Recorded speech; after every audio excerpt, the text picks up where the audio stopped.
new Sunday matinees themselves and also the post-performance discussions. I'm Peter Gell, the Best General Manager. Welcome to today's performance. I guess you can tell by the process of elimination that the one person not in costume is the stage director, Michael Mayer, who is very kindly joining us.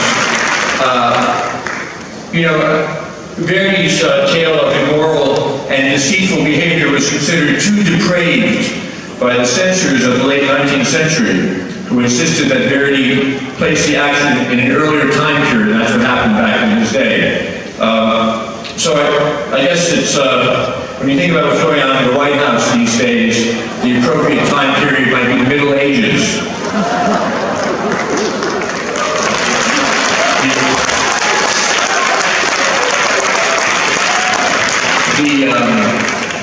But we're not talking about time periods. So Aleksandra, bravo. Thank you. You are incredible in this role. This is a tour de force for sopranos. How would you describe, what's legendary about singing the role of Violetta is that it starts very high, and then increasingly the vocal line gets heavier and heavier. And how do you navigate that challenge? I just simply try not to think about it. Otherwise, I would be scared. But yes, actually, it's better in that way, but differently, because you have to warm up your voice light, high to achieve the high notes. And then when you warm up, you slowly you can make your sound bigger, rounder, and just keep your nerves and just believe yourself that you can do it. Well, what about this incredible role? I know just backstage just now you said you'd love to die on stage. and in this production, Michael's giving you the opportunity to be dead twice because Absolutely, thank you so much.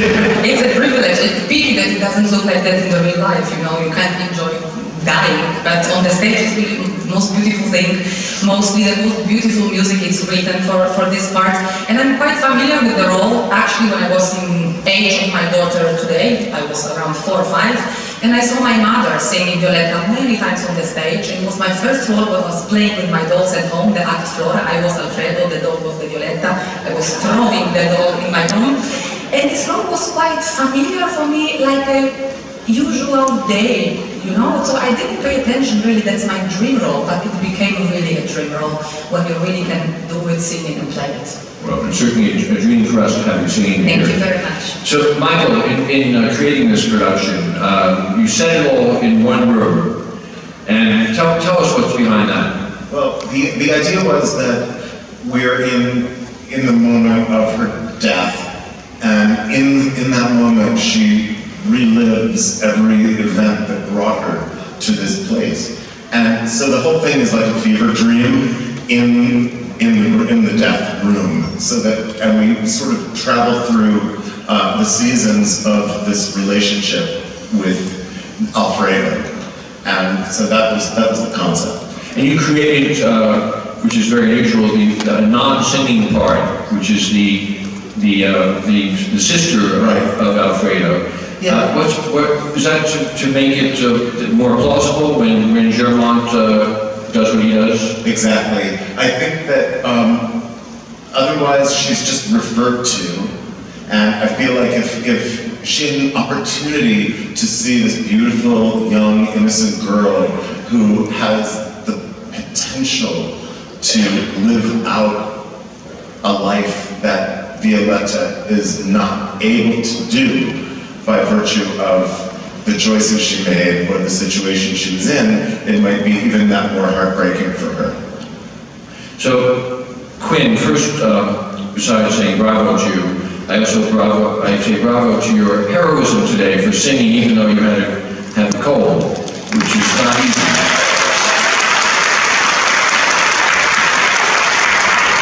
So thank you for soldiering on today. What do you think is you've sung, so many, you've now become, I would say, our leading American Verdi baritone, and what is it that, is this particular role of Germont particularly satisfying compared to other Verdi roles that you sing? Or? You're sung a lot now in your young career in the Met. I guess, yes, I do enjoy this role very much, not just this production, but the role itself. In a way, Germont is definitely the antagonist. So if Daddy never shows up, then the two kids just kind of live happily ever after. But and so in a way the story kind of goes in one direction, and you know what fun is that if we can't make a mess? And so Giorgio Germont is brought in to I feel like he fulfills a few different ideas. He throws the huge wrench in the story. He makes the two of them really have to kind of come out of their shell and really be honest with one another. But he also, I feel like he kind of thrusts a very real, kind of a more, well, I don't know that mortality is the right word, but a strong reality into their story, which would otherwise be more of a fantasy or a fairy tale, because everything will otherwise end perfectly. And so I feel like without Germont, the story can't really kind of come full circle. And I guess when I think about the Rigolettos, the Dmytro Popov, they all kind of, in their own way, fulfilled that in the story. I mean, the Rigoletto is the story, but Dmytro Popov is very much like that. Ezio and Attila. So I guess in a way Verdi kind of, he does me a favor by kind of keeping me to a similar character throughout. So thank you. We need a bad guy to take the drama. Well, and he plays a lot of bad guys. So. But there's a certain sympathetic side, I think, to Germont as well. Well, for Germont, definitely. Yeah. Unlike some of the other Verdi guards. Yes. Right. So Dmytro, you have sung on this stage today Alfredo, of course. You've also sung Rodolfo in La Bohème. So how do you feel about playing these heroes who end up losing their loved ones? Well, it's kind of same kind of role, same kind of character, but the music are so different, and in Puccini wrote so much orchestra, so you have to sing with full of power, full of passion, and in Traviata, like Verdi wrote, it's less orchestra, so you can show more nuances, more tenderness in your voice, so you can show your character more precisely, and he's more tender guy than Rodolfo, I would say. But the age, the heroes is quite the same. Which one is? If you could choose one role over the other, would you choose one over the other, or are they both satisfying? Well, Rodolfo is more dramatic, more powerful for the tenor. And I would say not more interesting, but vocally it's more interesting. Do you think that Alfredo ultimately is a sympathetic character? I would say that he's more tender guy. But anyway, in same roles, we have to inspire all people and make them great in whatever they do. So through our roles. So. Well sung today. I hope so. So just switching gears, because I know our audience would like to know more about our singers who hail. It's typical of the Met for our cast to come from all over the world, and this cast is no exception. Aleksandra is from Poland. Dmytro is from the Ukraine. Quinn is from Honolulu. So that's a typical Met international cast. Maybe you could just tell us a few words about we heard about your throwing the doll across the room at the age of 4. Did you know that you wanted to be an opera singer at that young age? Or when did you decide? No. My biggest dream was the ballet dancer, and it was my absolutely a huge dream. But as I said, I grew up really in the theater, in opera. My mother was a singer, the prima donna of our city opera. My father played in the orchestra. So for me, it was normal life, mom singing in the evening. So I didn't think about it. I played violin for 12 years, and then the decision came like out of nowhere. I don't know, it just happened that I felt I have to do it. And I just really can't imagine different things what I could do today, because I could never be maybe an actress, because the music is very important, and I take all the inspiration from the music in the right moment, in this moment on the stage. We are very often rediscovering ourselves, like in this production. Of course, we have the concept, you have everything, but you can change slightly small things, but it's only for us what keeps the show alive and different each time. So this is what I love about opera, that you can be a singer, you can be a musician, you can be a dancer, you can be an actor. This is the queen of arts, opera. We're lucky to have you on our stage. Dmytro, as a young person growing up in the Ukraine, what made you decide to choose the path of an opera singer? Well, when I was young, I really had a dream to be the great rock star, because I have a band, I play guitar, still playing guitar, rock guitar, solo and bass guitar. And sometimes I'm feeling the same passion when I sing with orchestra. Sometimes, quite the same. So I moved there. Always artist. And when did you decide to switch from pop to classical? When I was 17. So decided to be not the opera singer, just try to find some, to get a great education, and try to find some vocal teacher, and then I find conservatory. My family helps me a lot, it's happened. I never had a dream to be the opera singer, but I really had a dream to be on stage always. Right. Doesn't matter how. And what did your parents do when you were? The chemicals, yeah. Sorry? Chemicals, they work in chemistry. And Quinn, so how did you, what was the route from Hawaii to the stage of the Met? I had the great pleasure of growing up in sacred and classical music. My mother's classically trained, much like Aleksandra. My parents met in college singing a duet.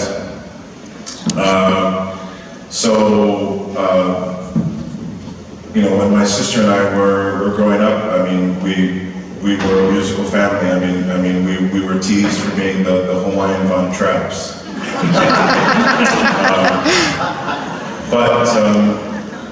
Music was just flooded our lives. My mother sang very much as a soprano in Honolulu. She and my father started singing in the opera chorus in Hawaii in the late 80s. And then as soon as my sister and I were old enough, we were also on stage. So there were a number of shows towards the end of high school and the beginning of college where the four of us were singing on stage and Turandot, Carmen, Bohème, never did Traviata. So it was in my bones, it was in my blood from a very early age. My mother could have easily made music a very negative kind of a thing, but it never became that, that it was always something that we appreciated and respected from a very early age. And so, here comes college, and I have to make some kind of decision what I'm going to do. And I took marine biology courses because I grew up in the biggest ocean in the world. I'm part Hawaiian, and so I took courses in language and Hawaiian studies because of my heritage. I love to draw and to paint. I took a bunch of art classes, and I tried all these other avenues because in a way I felt like majoring in music and singing had been such a part of me, and in the end there was just nothing stronger. And went straight for my degree and eventually moved to Chicago to be a young artist there, and gosh, this spring makes 12 years since my debut. It's flown by. So, Michael, you are a man of the theater who has won a Tony Award and nominated Tony Awards, and you are, so opera, you came to opera relatively late. What would you say is the major, I mean, of course you've directed terrific productions here at Violetta, that was set in Las Vegas, very cool production. Right. And also the Nico Muelli's new opera Barney last year. We have some exciting projects ahead. What is the difference for you in directing on Broadway or at the Metropolitan Opera? Well, the scope, there's nothing, this stage there's nothing like it in the world. And the range of expression that you're allowed to have with not only this amazing orchestra, but the sets, the lights, the costumes, and that chorus, I mean, come on, it's unbelievable. So it's really about the scope.